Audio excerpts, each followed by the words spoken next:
Hello guys, my name is Aliyu and I love languages and I love, everything that is about languages, expressing yourself in different languages. I think it gives you the opportunity, to express yourself in a deeper form. Now, I've been teaching English for more than 6 years now, and I can say I have a pretty much good knowledge of how to deal with Turkish students and their main problem. I know what your main problem is. It's not the grammar. To be very honest, Turkish people do know more grammar than most native speakers. It's between us, don't tell them. But we all know that grammar ain't everything. You have to pronounce the words you're saying. All right, so today we're going to be talking about 10 ways you can improve your pronunciation in English. If that sounds interesting, let's get on with it. Number 1, or numero uno, as I would say in Spanish, we would say slow down. Slow down. This is not only for English language. This is for every other languages that you speak. While speaking, the brain works quite, slowly while you're speaking because it has to keep up with your mouth. And if you're not that fluent in English yet, some of you guys do try to speak fast and be like, okay, if I speak fast, they're gonna think I'm fluent in English. No, it's not a deal of speaking fast, but speaking clearly. Notice how I started going slower. Speak slower. This is a psychological trick. People do listen to people who speak slower and give pauses while they're speaking because the listeners would anticipate the next sentence you're gonna make. So I got you guys, don't worry. Number 2, and that is listen to yourself. Some of us, we don't listen to ourselves, and I can totally understand that. When we hear our own voices over a recording or anything, we feel disgusted, right? We're like, oh my God, I sound like a chicken. Been there, done that. But right now, I'm quite comfortable with the way I speak in front of a camera or over a recording. You can also do the same thing. Of course, the first few times is gonna be awkward. I'm not gonna lie about that. Of course, you have to get past that. But why do you have to record or listen to yourself? You have to do that because you have to hear how you sound and how you pronounce the words. And you have to also listen to the native speakers pronouncing these words and match them and see, are they the same or not? Number 3, and I think this is the most important one on this list. Try more. Yes, try more. It doesn't happen overnight. I didn't start speaking English like this just, when I was born. It wasn't downloaded. You have to try more all the time. Students do ask me, they're like, Ali, give me that one formula that's gonna, this is not matrix. No, we don't do that here. You're gonna have to try more. Listen to how you sound on a recording and try to fix them on a daily basis. And this is also not only about practicing. Your tongue, your teeth, your mouth shape, your lips, everything has to reorganize, reshape. Your tongue, your mouth, your teeth, your whole jawline, everything needs to adapt to speaking a new language. Take it, for example, a British guy and an American guy. Just watch them. Look at the movement, the mouth movement while they're speaking. It's totally different. Your mouth needs to adapt because probably your life, you've been speaking Turkish and now you're going to be speaking a new language and you have to speak it a certain way. So you have to adapt to the new language you're learning. So try more.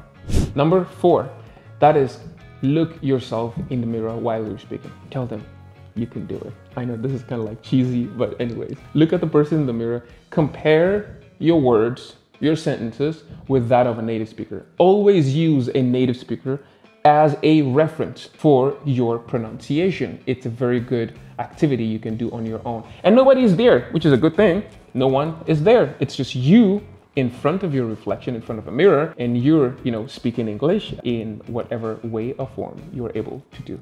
Another important one, which is number 5, is you should pay attention to the intonation and stress. I think this is like the make it or break it of English, in my opinion, because while you're saying something, right? For example, I don't like that. I don't like that. Which one sounds more powerful? I don't like that. So when you're speaking, think about English like a theater, or think about speaking like you're telling a story. Now, whenever you're speaking, you're telling a story, and you need to make sure that the person you're speaking to, who is a listener, needs to be absorbed in your story. So the way you pause the intonation. It means where you go high-pitched or you go low, or sometimes you put some emphasis in some words or in some sentences or maybe in some letters. All these things matter. So you also have to practice intonation. You saw what I did there? Intonation. I didn't say intonation, or I'm not trying to speak like a robot here that just came out of the toy store. I'm trying to do something that, sometimes my voice goes up, sometimes it goes down. Sometimes I'm a little bit high-pitched, and sometimes I like, what's up, dude? Number 6, for those of you guys who are artistic, you love to sing. God has blessed you guys with a great voice. Why not put it into a good course?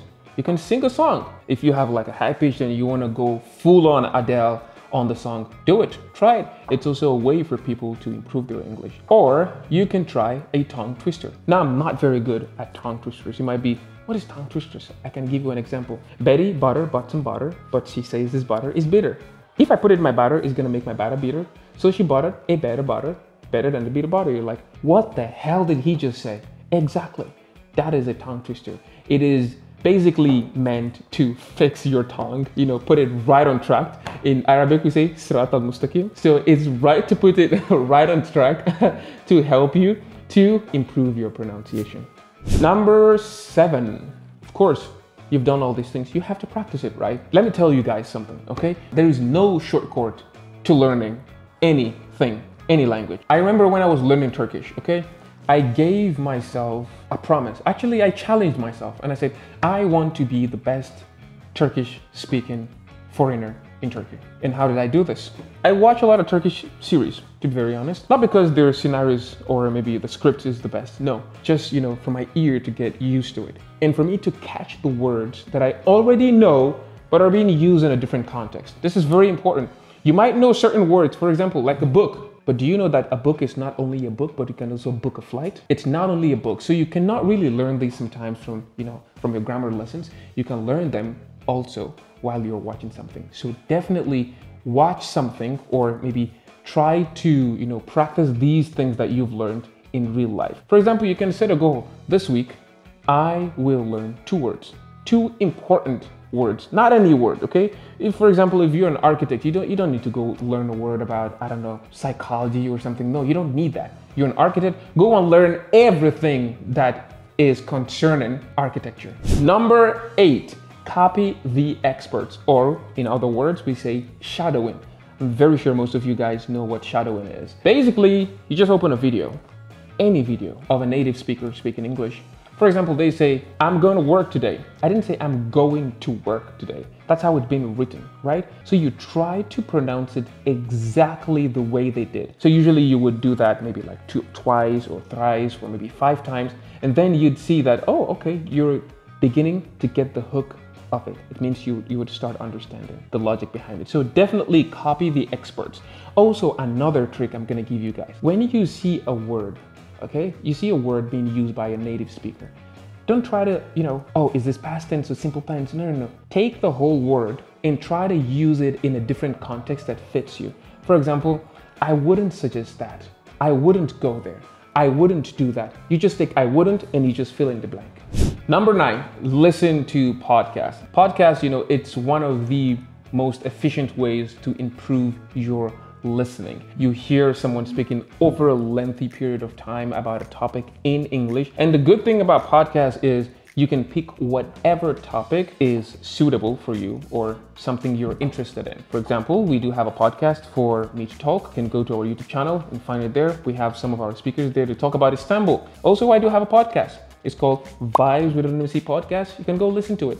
I talk about different topics, usually psychological topics, cultural topics, society topics. You can go listen to it if that is also your cup of tea. Number 10, don't forget to practice with native speakers. Native speakers are usually the only way you can rectify your English level and try to assess, okay, where exactly am I at? And here is where Me to Talk comes in, because we have a wide array of native speakers here from England, from Ireland, from Australia, from Nigeria, of course. We have from Nigeria, we have some from South Africa, you would get every single spice in the world, you know, scrumptious. We have 4 branches in Istanbul and 1 branch in Antalya. You can walk in there, you can ask for a trial session. If you like it, you can continue. And for those of you who are not in Istanbul or in Antalya, we got you covered because we have online sessions as well. So you can always call us to get information about our packages. And don't forget, our trial sessions are free. Yes, completely. So that's all I got for you guys today. If you guys have any ways that you use to improve your English, you can share with us in the comment box. You see that like button? I want you guys to smash it. You can use a hammer, you can use a knife, you can use whatever. Smash it, and also hit the subscribe button and share with your friends if you find this information valuable. Until the next one, it's your boy, your Nimisi, and I'll catch you. Bye. Peace.